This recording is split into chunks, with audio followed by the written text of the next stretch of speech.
What's going on, guys? It's Jack. When the Phantom 4 came out, it seemed like it'd be hard for DJI to take another big step forward, but it looks like that wasn't the case.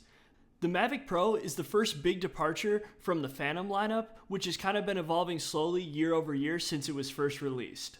Without a doubt, the main selling point of the Mavic Pro is the new form factor. It uses a folding design, which allows it to be a fraction of the size of the Phantoms. Inside the box is pretty much the standard accessories that come with most DJI drones. You get the charger, the controller, a few adapters, and instructions which cover the basics of operating the drone. The Mavic Pro is now the third drone in the mainstream DJI lineup. There's the Inspire, which is kind of the professional drone. Then there's the Phantom lineup, which has always been the gold standard for consumer and prosumer drones. And now there's the Mavic, and it's interesting to see where that's going to fit into the lineup going forward. My first reaction is that the new folding design is going to be tough to beat. I mean, it just seems like it's a totally better way to be able to make the drone more portable, easier to move around, and it really seems to work well, and it feels solid and well built. So I don't really see initially what the downside of it would be. Up until this point, my favorite drone by far has been the Phantom 4, so I really want to see how the Mavic Pro compares. With the arms folded out, the wingspan of the Phantom 4 and the Mavic Pro are pretty much the same. But when you look at them from the side, the size difference is dramatic.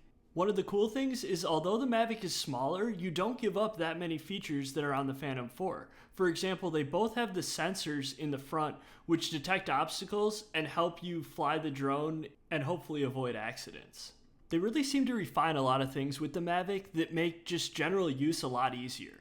The gimbal cover for the Phantom lineup always has made me nervous. It's basically a plastic clip that has to attach to a certain spot on both of the rails and then also catch the camera correctly in order to lock it in place when you're traveling with it or moving it around. I mean, it's a good system once you get it clipped in and it definitely keeps it safe, but putting it on has always just made me a little bit nervous, and it feels like you could accidentally do damage to the gimbal.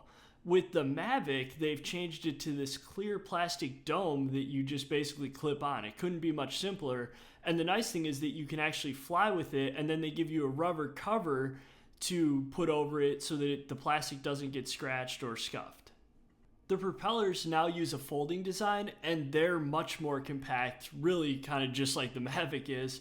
It makes it much easier to travel with, and you don't have to worry about breaking them, and it takes up less space. The charger is also more compact, and they've changed how you charge the controller. The controller now charges through USB ports, which are on the side of the charger, versus on the end of the charger where it used to plug directly in on the Phantom 4. Keeping with the theme of making everything smaller, the batteries are also obviously more compact, and they keep the same nice indicator light that was on the Phantom series, which lets you know what your charge was. The most dramatic improvement might be the controller.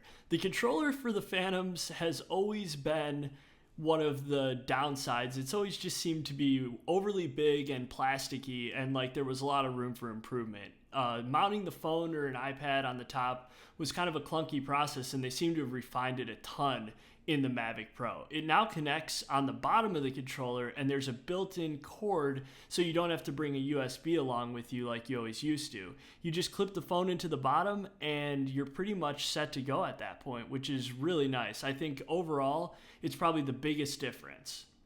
A cool little thing which shows their attention to detail is that they include adapters for a bunch of different phones. So there's a Lightning one that comes with the controller. They also give you a USB-C, which is pretty cool, and a micro USB. So they give you all the adapters you would need pretty much for any phone, which I really like. For me, the most important quality in a drone is portability. To be able to take it with me and to travel with it and to bring it to places and to use it in different locations. I mean, that's really what it's for. And I think if for that reason, the Mavic is by far the best drone right now. I'm going to make a follow-up video with a bunch of footage from the Mavic and the Phantom 4 to compare the quality of the cameras and what you're giving up with the Mavic versus the Phantom. But I think overall, as far as form factor, portability, and the general design, the Mavic is the clear choice for a drone as of right now. I hope you liked the video. I do a new review every week. As always, thanks for watching, and see you next time.